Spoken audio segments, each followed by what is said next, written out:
Sehr geehrte Damen und Herren, werte Kolleginnen, auch ich darf heuer wieder zum Kapitel 1 öffentliche Ordnung und Sicherheit sprechen. Und ich muss gestehen, ich war gelinde gesagt ein bisschen erstaunt, als ich mir die Budgetzahlen angeschaut habe. Findet sich doch tatsächlich unter dem Posten 1201, Ordnungsdienst der Stadt Linz, wir haben es schon gehört heute, eine ausgabenseitige Erhöhung von rund 300.000 €. Also von den ganz 1,4 Millionen auf 1,7 Millionen €. Und das ist schon sehr verwunderlich. Ich bin jetzt seit circa 2 Jahren Gemeinderätin in diesem Haus und diese 2 Jahre waren geprägt von dem Mantra des Sparens. Die Stadt muss sparen. Es gab Stadtsenatsklausuren, es wurde uns eine Matrix vorgelegt mit unterschiedlichsten Sparmaßnahmen. Da waren viele Posten drauf, wo es um ein paar tausend € gegangen ist. Und ja, Kleinvieh macht Mist, das stimmt. Aber es ist doch dann mehr als verwunderlich, wenn Sie dann plötzlich im besagten Posten 1201 Ordnungsdienst eine Ausgabenerhöhung im 6-stelligen Bereich wiederfindet. Und schauen wir uns einmal an, wo die Stadt gespart hat in den letzten Jahren. Wir haben Jugendzentren geschlossen, Seniorenclubs, wir haben den Ausbau von Stadtteilzentren gestoppt, es gab Einsparungen im Kulturbereich, im Kindergarten wurde das Gratis-Mittagessen abgeschafft, Bastelbeiträge sind erhöht worden, Bibliotheken sind geschlossen worden. Das alles sind Einsparungen in der sozialen Infrastruktur der Stadt. Also gespart wird genau in den Bereichen, die vertrauensbildend, absichernd, stärkend und ausgleichend wirken. Also Maßnahmen, die für die soziale Sicherheit, den sozialen Frieden maßgeblich sind. Und das haben wir gerade gehört auch bei meinen Vorrednerinnen. Genau das ist wichtig für die Sicherheit, die soziale Absicherung in der Stadt. Und genau das wäre die Aufgabe der Stadt, hier zu investieren. Und jetzt passiert nur ein bisschen was Absurdes.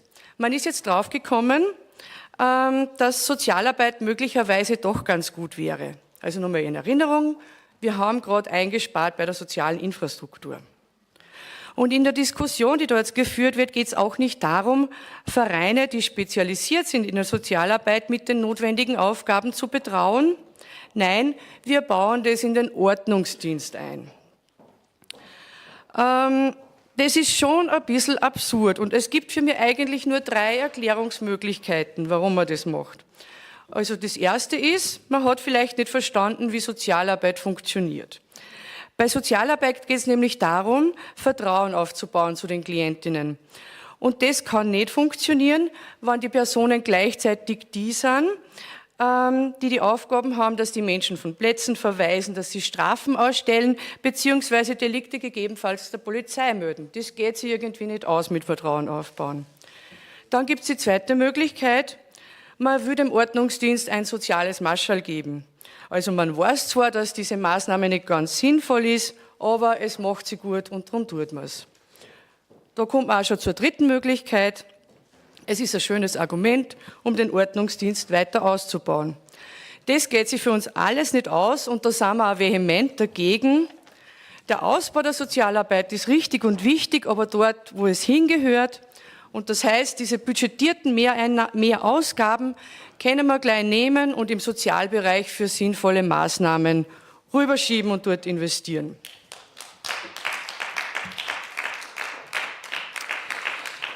Im Zuge dieser Diskussion ist ja gesagt worden, es wäre ja sinnvoll, eine Aufschulung der Mitarbeiterinnen vorzunehmen. Das wäre so eine Variante, weil soziale Kompetenz wichtig ist. Ja, sage ich da, soziale Kompetenz ist natürlich wichtig, da bin ich voll dabei. Aber das gehört in die Grundausbildung. Das ist eine Grundvoraussetzung, um diesen Job überhaupt machen zu können. Zumindest, wenn der Ordnungsdienst dem entspricht, was er ursprünglich sein sollte. Und das ist auch interessant, wenn wir sich das einmal anschauen, der ursprüngliche Auftrag des Ordnungsdienstes. Der Zweck des Ordnungsdienstes, steht da, ist die Mitwirkung bei der Aufrechterhaltung von Ordnung und Sauberkeit sowie Hintanhaltung von Missständen und Gefährdungen im Linzer Stadtgebiet. Da geht es um die Weiterleitung von Beschwerden und Missständen, Meldung von Gefahrenquellen, jetzt wieder ganz aktuell zum Beispiel Glatteis oder Vandalismus, Hilfeleistungen für Opfer von Straftaten, illegale Müllablagerung, die Hundeproblematik, da gibt es übrigens viel mehr Delikte sozusagen wie bei der Bettelei. Natürlich illegale Bettelei und illegale Straßenmusik. Vieles geht da in die Richtung Dienstleistungen, also Aufgaben, bei denen man mit Menschen zu tun hat, bei denen soziale Kompetenz sehr, sehr notwendig ist. Aber eines sollte auf gar keinen Fall sein: ein Wachkörper, der für Sicherheit zuständig ist. Und da darf ich den Herrn Kollegen Leidenmüller zitieren aus der Sitzung, in der der Ordnungsdienst eingeführt wurde. Im April 2010 war das. Ich zitiere: Wir haben immer betont, dass Sicherheit gerade keine Aufgabe dieser Stadtwache, wie sie damals noch geheißen hat, sein kann, weil es eben keine Aufgabe der Stadt ist. Sicherheit ist gerade nicht eine ureigene Aufgabe der Stadt, sondern des Staates insgesamt. Und in Österreich haben wir eine föderale Kompetenzverteilung, die die Sicherheit dem Bund zuweist. Sicherheit ist keine Aufgabe der Stadt, sondern Aufgabe des Bundes. In der Rede geht es dann weiter bezüglich des Namens, wo der Name ja dann nicht Stadtwache war, sondern eben wo er in Ordnungsdienst benannt wurde. In Bezug auf den Begriff Stadtwache betont Leidenmüller: Der Begriff ist verfassungsrechtlich problematisch, weil er zu sehr in Richtung Wachkörper geht, und gerade einen Wachkörper darf die Stadt Linz aufgrund der Kompetenzverteilung, die ich gerade skizziert habe, nicht errichten. Das war 2010. Und jetzt schauen wir, wo der Fokus des Ordnungsdienstes heute liegt.